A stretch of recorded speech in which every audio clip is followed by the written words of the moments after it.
चला good afternoon मित्रांनो, आज आपण घड्याळ शिकूया. ओके, घड्याळाचं टायमिंग कसं सांगतात? ज्यावेळेस 12 वाजलेले असतील ना त्यावेळेस काय सांगणार? 12 o'clock.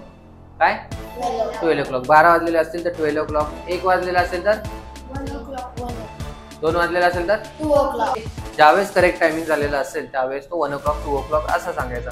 पण ज्यावेळेस तुम्हाला असं सांगायचं असेल 12 वाजून 5 मिनिटं झाले, 12 वाजून 10 मिनिटं झाले, 12 वाजून 17 मिनिटं झाले, 12 वाजून 12 मिनिटं झाले किंवा 2 वाजून 12 मिनिटं झाले, 2 वाजून 5 मिनिटं झाले, तर त्यावर कसं सांगतात? त्यावेळेस कसं सांगतात ना, ज्यावेळेस आता 2चा आपण एक रॅन्डमली 2 घेतलेला आहे. ओके, सपोज 2, तर 2 वाजून किती मिनिटं झालेली? आता इथे 2 वाजून काही मिनिटं झाले, फक्त 2 वाजलेले हे सांगतात. ओके, 2 वाजले म्हणजे इट्स 2 o'clock.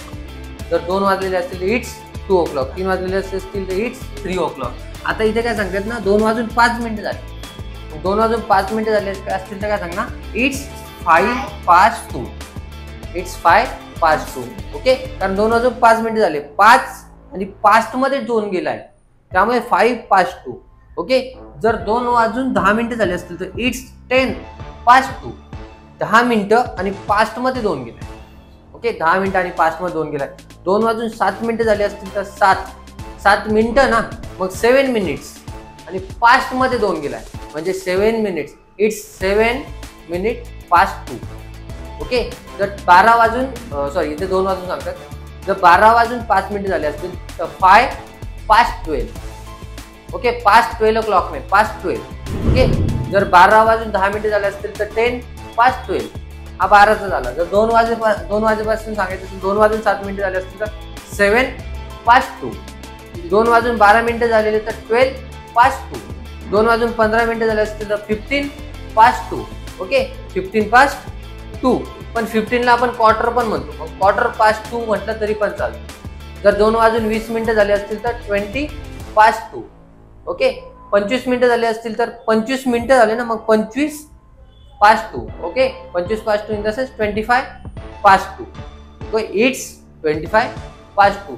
जर 30 मिनिटं झाले असतील तर 30 past 2. ओके, कोणाचं पण तेच घ्या. 3:30 वाजलेले असतील तर 30 past 3. 4:30 वाजलेले असतील तर 30 past 4. 5:30 झालेले असतील तर 30 past 5. ओके, त्याला हाफ पण म्हणतात, हाफ past 4 म्हणजे 4:30 वाजले. पास्ट म्हणजे भूतकाळ. पास्ट म्हणजे काय?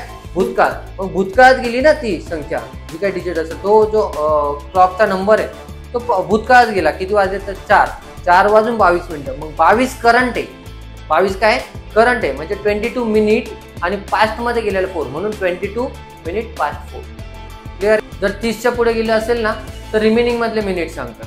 जसं की सपोज 12 वाजून 35 मिनिटं झाले असतील तर 12 वाजून 35 म्हणजे 1 वाजायला किती मिनिट बाकी आहे? 25.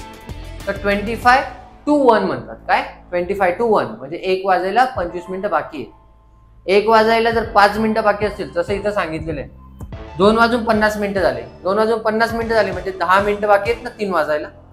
ओके, मग 10 to 3, 10 मिनिट बाकी आहेत 3 वाजायला. 2 वाजून 55 मिनिट झाले ना तर इट्स 5 to 3, 5 मिनिटं बाकी आहे 3 वाजायला, असं तुम्ही टाइम सांगू शकता. ओके, 30 मिनिटं नंतरचे जो काही असेल ना आपले मिनिट्स, तर जेवढे वाजायचे बाकी आहेत, जेवढे रिमेनिंग आहेत ते मिनिट यूज करायचे आणि त्याच्यानंतर 2 वापरायचे. ओके, सपोज आता मी तुम्हाला प्रश्न विचारतो की 2 वाजून 7 मिनिटं झाले असतील तर कसं बोलणार? कार्तिक तू सांग. जर सपोज 2 वाजून 17 मिनिटं झाले, It's 17 past 2. Very good. आता समोर आहे, मी तुम्हाला विचारतो. आता मला सांग की 2 वाजून 9 मिनिटं झाले. It's 9 past 2. Very good.